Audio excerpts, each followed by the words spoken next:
Gürcülü kəndidir, Gürcülü. Gürcülü kəndinin türbəsi. Qədim türbəsi.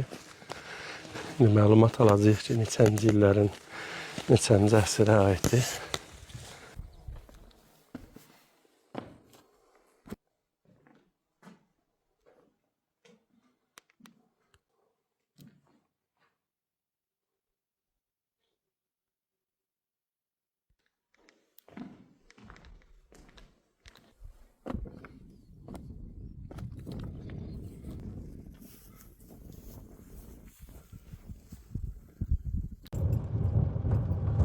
Salam dostlar, salam izləyənlər.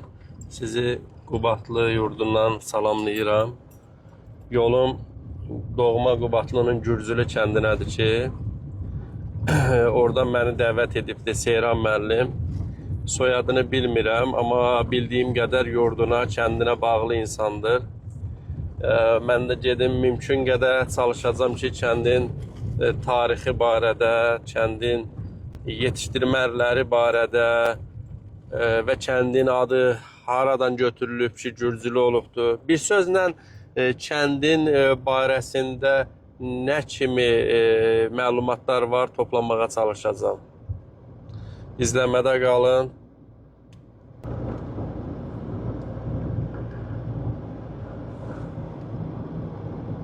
Artıq Gürcülü kəndinə gedən yola dönmüşəm. Asfaltdan çıxdım kənara. Deyə bilmərəm bu yol başqa kəndə də, hansı kəndə aparır.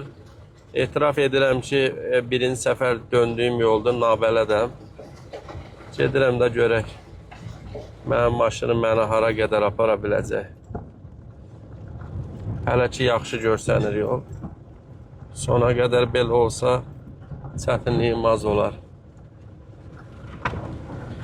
Biraz yolun ortası çox hündürdür. Otlar çox hündürdür, o çətinlik yaradacaq. Amma getdikcə gözəllik artır.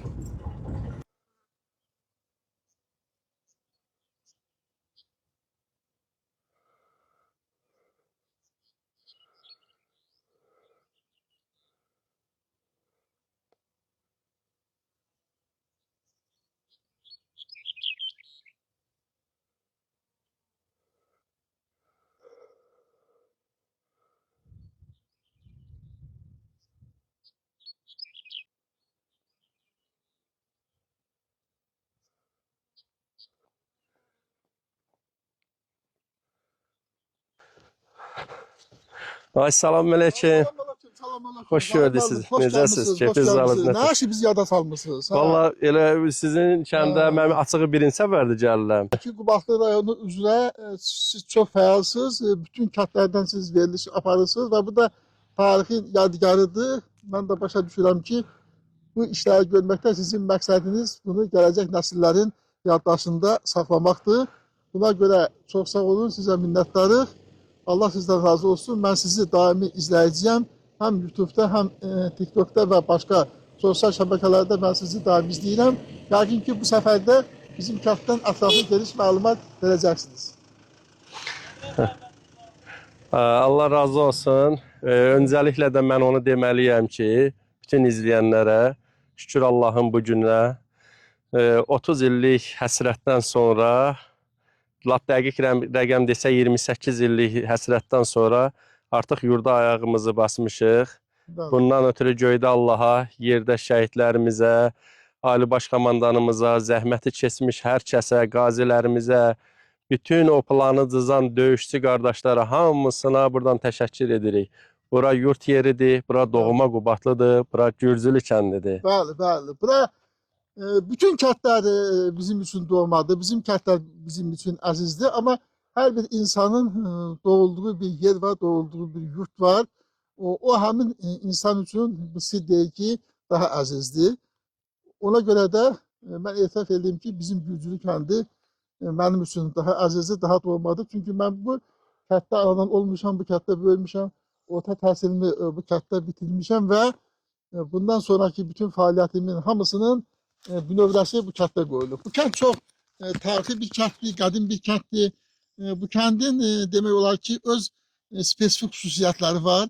O xüsusiyyətlərdən biri odur ki, bura bir növ Şərqi Zəngəzurun qala qapısıdır. İndi nəyə görə buranı Şərqi Zəngəzurun qala qapısı adlandırılır? İndi bir qədərdən sonra biz kəndin daha yaxşı, münasib görsənən yerindən o haqda mən daha geniş məlumat verərəm. Ondan başqa bu kənd çox qədim bir tarixə malik olan kənddir. Bunun qədimliyin sübut edən burada həm ölkə əhəmiyyətli, həm nə deyim, dünya əhəmiyyətli bəlkə də olan və yerli əhəmiyyətli burada çoxlu tarixi abidələr var. Bunlardan biz Qoşa mağaranı deyə bilərik, Lalazar körpüsünü deyə bilərik, qədim insanların yaşayış məskəni olan Daştəpə yurdunu deyə bilərik, Günbəz ətrafı ərazini deyə bilərik, Günbəzi deyə bilərik, Qəbirüstü türbəni. 5 ildir bura gəlib gedirik.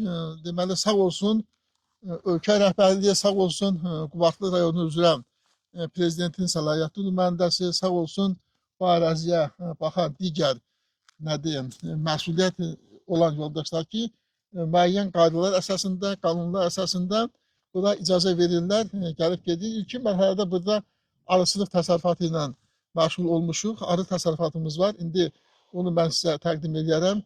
Qədim Gürcülü bulağın tam düzəltmişik. Yəni, köhnə arxitektur qaydada icmanın ixtiyarına vermişik.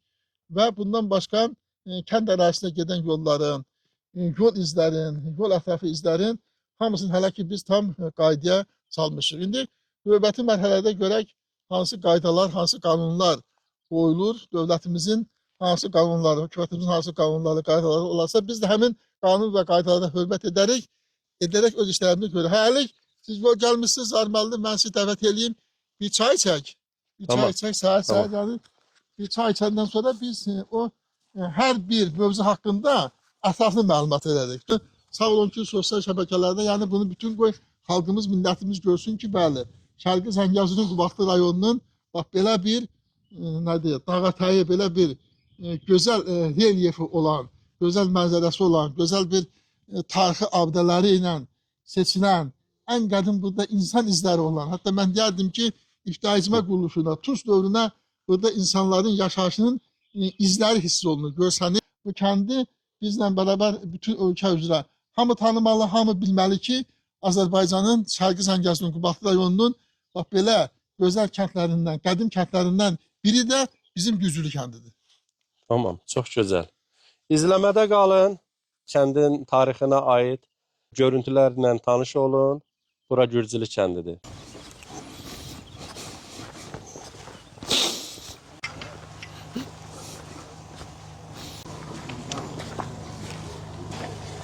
Gürcülü kəndidir, Gürcülü.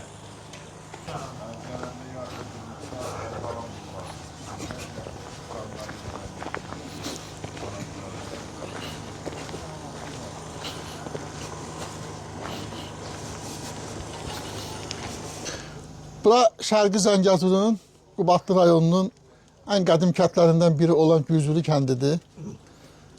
Bura Azərbaycanın ictimai-siyasi həyatında xüsusi rolları olan görkəmli dövlət xadimləri Nəzər Heydərov, Azərbaycan Ali Sovet Rəsət Heyətinin sədri olmuş Nəzər Heydaroğlu Heydarov bu evdə yaşamışdır. Bu kənddə böyümüşdür, bu yurtda böyümüşdür.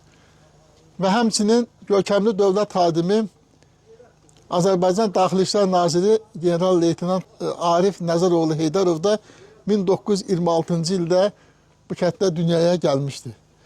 Bundan başqa bu yurtda, Heydər yurdunda Qarabağda çox məşhur həkim olan Ədalət həkim də bu yurtların olmuşdur və həmçinin indiki İqtisadiyyat Universitetinin əvvəlki dövründə Xalq Təsərrüfat Universiteti adlanırdı. İqtisadi tarix fənninin, İqtisadi tarix kafedrasının yaranmasında xüsusi rolu olan İqtisadiyyat tarixinin Azərbaycan elmində bünövrəsini qoyan Qaçay Nəzəroğlu Heydərov da bu yurtda, bu kənddə doğulmuşdur. Yəni bu yurt, bu kənddə bu yurdun xüsusi rolu var. İki burada bu evləri var.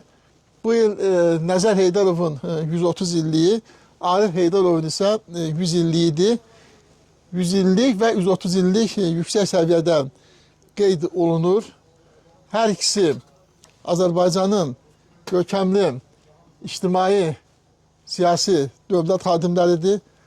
Azərbaycan cəmiyyətinin, Azərbaycan dövlətinin inkişafında hər ikisinin xüsusi rolları vardır və hər ikisi hal-hazırda Bakı şəhərində 1-ci fəxri xiyabanda uyğurlar. Allah Teala hər ikisindən rəhmət eləsin. Və həmçinin bu yurtda olan Qaçay müəllim haqqında da mən məlumat verdim. Ədalət Novruzoğlu Heydarov haqqında da məlumat verdim ki, Qarabağda, Ağdamda yaşamış və göydə Allah, yerdə uşağı Allahı ədalət həkimi adlandırırlar. Bu yurt, yəni bu kənd üçün çox, nəinki bu kənd üçün, bu bölgə üçün, bu rayon üçün, bu respublika üçün çox böyük, bax bu tarixi şəxsiyyətləri ilə töhfə vermiş bir yurtdur. Ona görə də mən sizi bu yurda dəvət elədim ki, bax bu yurtda bu çəkilişləri edək və bu yurt, bu kənddən verilişlərlə bərabər bu yurt haqqında da xüsusi bir mən öz sözlərimi, məlumatlarımı verim ki, bu yurt hansı yurtdur. Təşəkkür edirəm geniş məlumatınıza görə. Çox sağ olun. Sehran müəllim, bir özünüz barəsində də bir təqdim edin, qoy izləyənlər bilsin sizin ixtisasınızı. Maşallah çox geniş izah edirsiniz. Mən özüm də bu kətdənəm, bu kətdə anıl olmuşam, bu kətdə böyümüşəm. İbtidai təhsili, əsas təhsili və orta təhsili bu kətdə almışam. Sonradan mən Bakı şəhərində Bakı Dövlət Universitetinin tarix ixtisası üzrə tarix fakültəsini qurtarmışam və həm tarixçi ixtisas almışam, həm də tarix və insan cəmiyyət üzrə bir müəllim kimi mənim diplomum var. Amma mən bununla kifayətlənmirəm. Mən tarixi tədqiqatlar aparıram, tədqiqat işlərini aparıram. Yəni, respublika əhəmiyyətli olmasa da ən azından öz rayonumuz haqqında, öz doğma kəndimiz, öz doğma kəndimizin tarixi abidələri haqqında mən məlumatları toplayıram və burada da məqsədim bu məlumatların gələcək nəsillərə ötürülməsidir.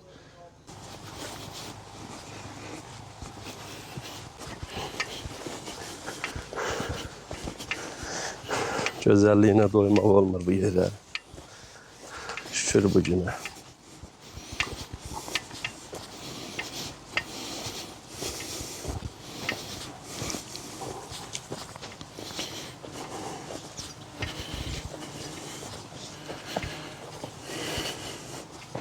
Bu yol hara düşür Seyran müəllim? Bulağa, Qədim Düzülü kəndinin qədim bulağına 30 il işğal altında qalıb buralar tam bərbad bir vəziyyətə düşmüşdü. Hər halda bərpa işləri olubdu, qurumamışdı bulağın gözü, yəni bu... Demək olar ki, qurumuşdu. Burada geniş, bayaq mən məlumat verdim, General Leytenant Arif Heydarovun 100 illik, yubileyə 100 illik xatirəsinə həsr olaraq bu bulağı, Qədim Düzülü bulağın onun 100 illik şərəfində biz təmir işlər apardıq, bərpa işlər apardıq və bulağın gözünü açdıq və demək olar ki, bulaq çox belə yaxşı bir vəziyyətə və çox bir normal bir vəziyyətə gəlib. Bax, bu işlərin hamısını biz görmüşük. Bax, buralar hamısı maşallah. Otur cəngəlin, yəni beton pilləkənlərdir, daş, qədim qara daşlarından hörgüdür. Bu layihənin həyata keçirilməsi birbaşa mənim təşəbbüsüm olub və bu işin görülməsini birbaşa mən özüm üstündə durmuşam və bu görkəmli dövlət xadimi Arif Nəziroğlu Heydarovun 100 illiyi şərəfinə görülən işdir. Mənə elə gəlir ki, nəticə var və görülən iş göz qabağındadır. Burada bir məkandır, yəni Güzülü kəndinin, yəni bura daha geniş məlumat versək, Güzülü kəndinin ən gözəl məkanlarından biridir. Yəni bura bu kənddə yaşayan insanların hamısının demək olar ki, gəlib vaxtilə buradan su götürdüyü, su içdiyi bir məkandır. Yəni bütün qədim sakinlərin 100 illər, bəlkə də 1000 illər bundan əvvəlki dövrdə də bizim qədim insanlarımızın, atalarımızın və babalarımızın ayağının dəydiyi bir məkandır. Ona görə də mən hesab edirəm ki, bu məkanda danışmaq, bu kənd haqqında məlumat vermək bu məkanda daha yaxşı olar. Biz bu payızda, yəni 2025-ci ilin payızında bu bulaq demək olar ki, tamam itmişdi. Otun cəngəlin içində demək olar qalmışdı. Biz bunu yenidən tam bərpa elədik. Hardasa bir 10 metr məsafədə qayanın altında bunun bulağın ilkin mənbəyi var. O mənbəni biz axtardıq, tapdıq və o bulağın gözünü açdıq və demək olar ki, bulaq ən yaxşı bir vəziyyətdədir. Bulağın suyu da çox keyfiyyətli bir sudur. Heç bir çöküntü vermir. Bu suyu içənlər demək olar ki, hamısı bu sudan içib razı qalıblar. Mən bir də təkrar edirəm, bura Şərqi Zəngəzurun qədim Gürcülü kəndidir. 1000 illərin tarixi olan bir kənddir. 1000 illərin, 100 illərin, əsrlərin tarixi olan bir bulaqdır. Təkrar bir də deyirəm, kəndin çox məkanları var, amma bu bulaq kəndin ən yaxşı məkanıdır. Çünki burada bütün insanların, daha doğrusu bir neçə əsrlərin yaşadığı insanların burada izləri var. Bugün biz burada söhbət aparmaqla, burada məlumat verməklə o dünyasını dəyişmiş insanların hamısının ruhu şad olacaq. Amma çox təəssüf ki, 1993-cü ildə buranı tərk edən insanlar bir daha buranı demək olar ki, görə bilmədilər. Buradan gedən insanlar, yaşlı insanların hamısı dünyasını dəyişib. Bulağın bərpasını həyata keçirdik. Bulaq demək olar ki, görsənmirdi. Tamam demək olar ki, otun cəngəlinin içərisində itmişdi. Böyük çətinliklə də olsa biz bunu tapa bildik, bərpa edə bildik. Həm İctimai Dövlət Xadimi General Leytenant Arif Heydarovun 100 illiyi şərəfinə, həm də bu kənddən köçüb gedənlərin, bir də bu kəndi dönməyib, geri dönməyib görməyənlərin xatirəsinə olaraq biz bu işləri gördük. Yəqin ki, onların da ruhu indi şad olar ki, biz onların ayaq izləri olan bulağı, onların ayaq izlərinin olan yeri biz belə bərpa elədik.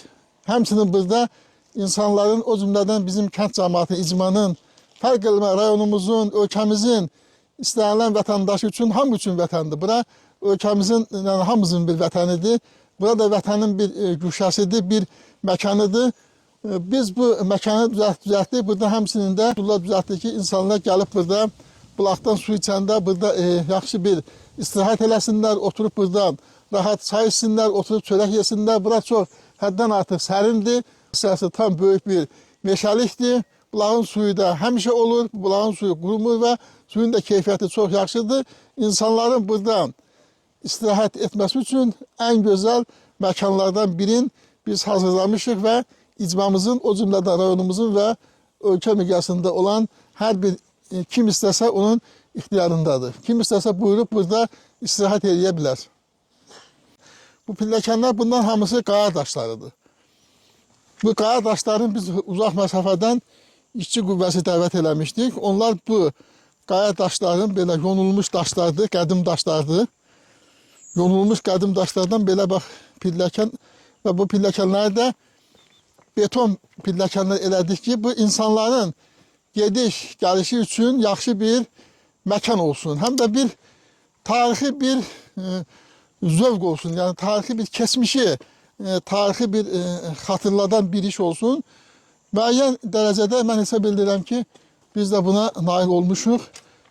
Seyran müəllim, Bəli. bu sizin Gürcülü kəndiniz, hansı ki bu münaqişələr başladı 87-ci illərdən demək olar ki, təməli başladı da. Bəli. 87, 88, sonra da keçdi 90-cı illərdə daha da qızışdı. Bəli. Artıq şəhidlərimiz vardı. Bəs bu həmin vaxtda da bilirsiniz ki, təsdiq edərsiniz ki, ordumuz tam büxtələşməmişdi. İnsanların öz gücünə, evdən təminatına, quş tüfəngi ilə. Bəs bu kəndin cəmaatı necə? Həmin o münaqişənin qızışdığı anı necə müdafiə olunur? Nə ilə müdafiə olurdu? Necə bir hazırlıq? Təlatümə düşdülərmi? Çaşqınlıq vardımı? Xahiş edirəm, elə yolunuza davam edək də. Doğrudur, Zahir müəllim.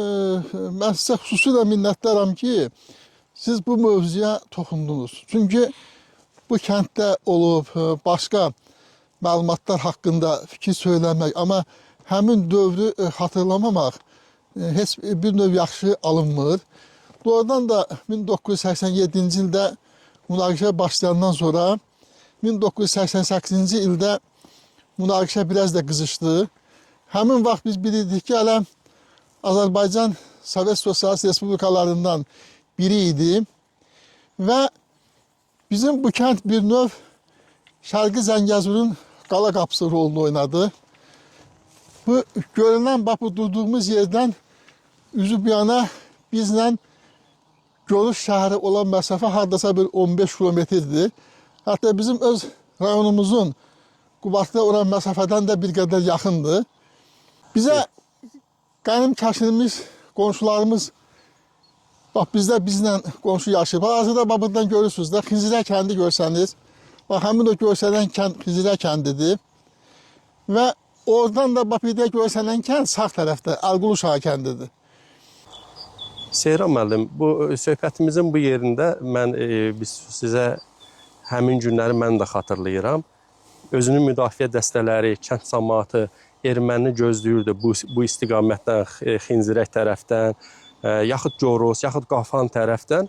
Erməni isə bizim yurda basqın elədi, xanlıq tərəfdən. Demək olar ki, taktika elədilər, arxa tərəfdən fırlanıb bizi mühasirəyə aldılar. Bax, həmin an mənə maraqlıdır.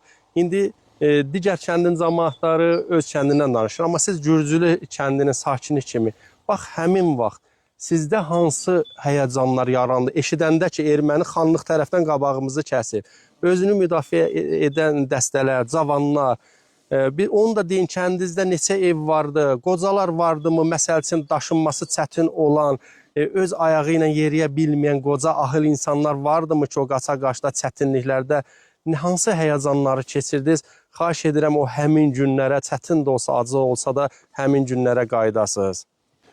Tamamilə doğrudur. Həmin günləri xatırlayanda çox acı bir günlərdir. Bütün kəndlərdə olduğu kimi həmin vaxtda da əsasən özünü müdafiə dəstələrinə daha çox üstünlük verilirdi. Amma buna baxmayaraq həmin dövrdə artıq biz bilirik ki, 1991-ci il 18 oktyabrdan Azərbaycan yenidən öz müstəqilliyini əldə etmişdi. Amma bu müstəqillik yeni idi. Hələ mükəmməl müasir Azərbaycan ordusu yox idi, müasir texnika yox idi. Ona görə də ordu ilə bərabər özlü müdafiə qüvvələri də kəndin qorunmasında, kəndin müdafiəsində çox yaxından iştirak edirdilər. Doğrudan da həmin gün bizim üçün çox ağır bir gün idi. Buradakı insanlar xüsusən mərkəz istiqamətdən, Görüş, Qafan, Xınzirə istiqamətdən özün qoruyurdu və qoruya da bilirdi. Mən deyim ki, 1988-də 1993-cü ilə qədər ən yüksək səviyyədə bütün kəndlərdə olduğu kimi bizim bu Gürcülü kəndi də özün yüksək səviyyədə müdafiə eləyib qoruya bilmişdi. Amma çox təəssüf ki, xəyanətkar qonşularımız olan bizim düşmənlərimiz arxa tərəfdən, Qubadlının mərkəzindən və xanlıq tərəfdən yolu kəsdilər. Belə bir həyəcan, belə bir xəbər gələndə artıq buradakı insanlar çıxılmaz bir vəziyyətdə qaldı. Ancaq yeganə burada vəziyyət, yeganə çıxış yolu buradakı insanları bu ərazidən çıxartmaq idi. Yaşlı insanlar var idi, uşaqlar var idi, çətinliklə yeriyə bilməyən insanlar var idi. Yay mövsümü dövrü idi, avqust ayı idi. İnsanların istirahət etdiyi bir dövr idi. Şəhərdən də mövsüm dövründə gəlib bu kənddə yaşayan insanlar var idi. Birinci növbədə o insanların buradan çıxarılması haqqında fikirləşirdi və toplam şəklində olaraq insanlar ancaq çıxış yolun Qubadlının mərkəzindən keçməklə yox, ancaq Qubadlının sağ cinahı ilə, yəni Zəngilən istiqamətində gedib Qubadlının Dondarlı və Göyyal istiqamətlərinin, yəni Bərküyat çayın Qubadlının mərkəzindən Xanlıq istiqamətinə keçməmək şərti ilə Zəngilən istiqamətində meşələrdən keçmək şərti ilə ancaq çıxış yolu var idi ki, insanların buradan sağ-salamat çıxarılması və bu yolda tanınanlar var idi. Bizdən böyüklər var idi, ağsaqqallar var idi ki, bu ərazini, meşələri, dağları yaxşı tanıyırdılar və birgə təşkilatçılıq nəticəsində dağlardan, meşələrdən 2 gün ərzində dağlarda, meşələrdə qalmaq şərti ilə insanlar bax bu kənddən öz canlarını qutara, sağ-salamat qutara bilmişlər. Amma bu insanların bu kənddə nə var idi? Bu 38 ev olub. Burada bu evlərin hamısı salamat olub. 22 təsərrüfat burada daimi yaşayırdı. Yerdə qalanlar isə mövsümü yaşayırdılar. Onların mövsümü evləri idi. Onların da evləri dağılmamışdı, salamat idi. Yay mövsümü dövründə yaşayırdılar. Bütün insanların demək olar ki, bütün təsərrüfatları, çoxlu sayda iri buynuzlu mal-qaraları, xırda buynuzlu heyvanları, o cümlədən quş, qaz, ördək, toyuq, cücə, bütün əsrlərlə, 100 illərlə, yəni 10 ildən, 20 ildən, 50 ildən, yarım əsrdən söhbət gedir. Əsrlərdən, 100 illərdən söhbət gedir. Ulu babalarından, atalarından insanlara miras qalmış bütün əşyalar hamısı elə o vəziyyətlərdə qaldı. Yəni, avqustların 31-i idi, insanların payız mövsümü, qış mövsümünün topladığı ambarlarında böyük azuqələr var idi. Onların da hamısı qaldı və hesablamalar göstərir ki, ən azından mənəvi ziyanın qırağa qoysaq, maddi ziyan 10 milyondan yaxın. Müharibə başladı, artıq başqa yol yox idi. Uzun müddət düşmənlə aparılan sülh danışıqları nəticə vermədi və nəticə vermədiyinə görə də şanlı qəhrəman Azərbaycan ordusu Ali Başkomandanın göstərişi ilə 2-ci Vətən müharibəsinə başladı və qısa müddətdə 44 gün ərzində Ali Başkomandan möhtərəm prezidentimiz Zat-ı Aliləri İlham Əliyev cənablarının apardığı uğurlu siyasət nəticəsində Şərqi Zəngəzurun, Qarabağın digər əraziləri işğaldan azad olunduğu kimi bizim Güzlü kəndi də işğaldan azad olundu və 5 ildir ki, bu kənd də azaddır. Biz də bura gəlib gedirik. Bizə ilkin mərhələdə icazə verilib ki, kənddə bir oturacaq yeri üçün navestikilər, kənddəki yolların təmizlənməsi, otluqların, cəngəlliklərin təmizlənməsi, bulaqların gözlərinin açılması və o cümlədən ilkin mərhələdə olaraq kənd cəmaatına icazə verilib ki, başqa kəndlərdə, başqa rayonlarda olduğu kimi arı təsərrüfatlarda məşğul ola bilərlər. Hələlik hökumətimizin, dövlətimizin qoyduğu qanun qaydalara uyğun hərəkət edirik, gəlib gedirik. İndi növbəti mərhələdə hökumətimiz, dövlətimiz tərəfindən hansı qanunlar, hansı qaydalar qoyulacaq, o qanun qaydalara da riayət edəmək şərti ilə biz də bu kənddə müəyyən quruculuq işləri aparacağıq. Seyran müəllim, bu divarda mən barelyef görürəm. Şair, polkovnik, çoxsaylı şeir və poemaların müəllifi, qızıl medal, qızıl qələm mükafatı laureatı, Azərbaycan Yazıçılar Birliyinin üzvü Şirin Məmmədoğlu. Zəhmət olmasa, özdə deyəsən bu yaşadığı evdir, yaşadığı evə barelyef. Onun da barəsində məlumat verin, zəhmət olmasa biraz yaxına gəlin. Bəli, bu mənim böyük qardaşımdır. Allah rəhmət eləsin, Allah bütün bu kənddə böyüyüb, doğulub, başa çatanda, bu kəndlər üçün, bu kənd üçün zəhmət çəkən insanların hamısını rəhmət eləsin. Bir qədər vaxtından tez rəhmətə getdi, 62 yaşında. Siz özünüz doğrudan da baxdınız, oradakı yazıyorsunuz. Daxili xidmət, polisdə daxili xidmətdə işləyirdim. Siz də burada oxudunuz. Şair idi, polkovnik rütbəsinə qədər yüksəlmişdi. Çoxsaylı şeir və poemaların müəllifi idi. Bir neçə mahnı bəstələmişdi. Bəstəkarlığı da var idi. Qızıl medal, qızıl qələm mükafatı laureatıdır. Azərbaycan Yazıçılar Birliyinin üzvü olmuşdu.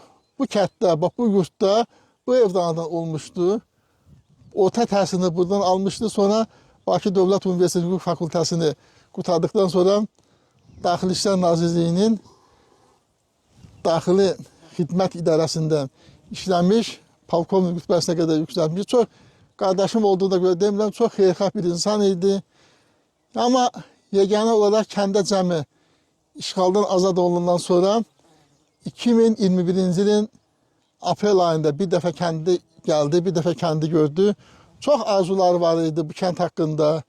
Çox işlər görmək istəyirdi. Bu kəndə çox öz töhfəsini vermək istəyirdi. Yəni ki, kəndə bu öz işi ilə, öz peşəsi ilə, öz yaradıcılığı ilə daha çox işlər görə bilərdi. Amma çox təəssüf ki, Allahın işidir, Allahın işinə qarışmaq olmaz. Vaxtından əvvəl dünyasını dəyişdi Və biz də bu kənddə, bu yurtda, bu evdə doğulub böyüdüyü üçün bax belə bir bayaq düzəltmişik ki, gələcək nəsillər ən az heç olmasa tanısın ki, yəni bu kənddə, bu yurtda, bu evdə belə bir insan olub ki, o öz əməyin, öz peşəsinin tək özü üçün yox, cəmiyyət üçün, ölkə üçün, xalqımız üçün, rayonumuz üçün, kəndimiz üçün də nəsə bir xeyirxah iş görmək istəyib. Allah rəhmət eləsin. Allah Allah övladlarına. razı olsun, Allah razı olsun, Allah sizi qorusun ki, siz də gəlib və belə çəkiliş aparıb və bütün kətdəki bütün işlərlə bərabər bunu da gördünüz və bu haqda da məlumat əldə etmək istədiniz. Mən də bu haqda qısaca da olsa məlumat verdim. İnşallah ki, Bu ruhu qədər. şaddır. Nədən ki, yaşadığı kəndi, yaşadığı evi ziyarət edə bilənlər var. Bəli. Allah rəhmət eləsin. Allah sizdən də razı olsun.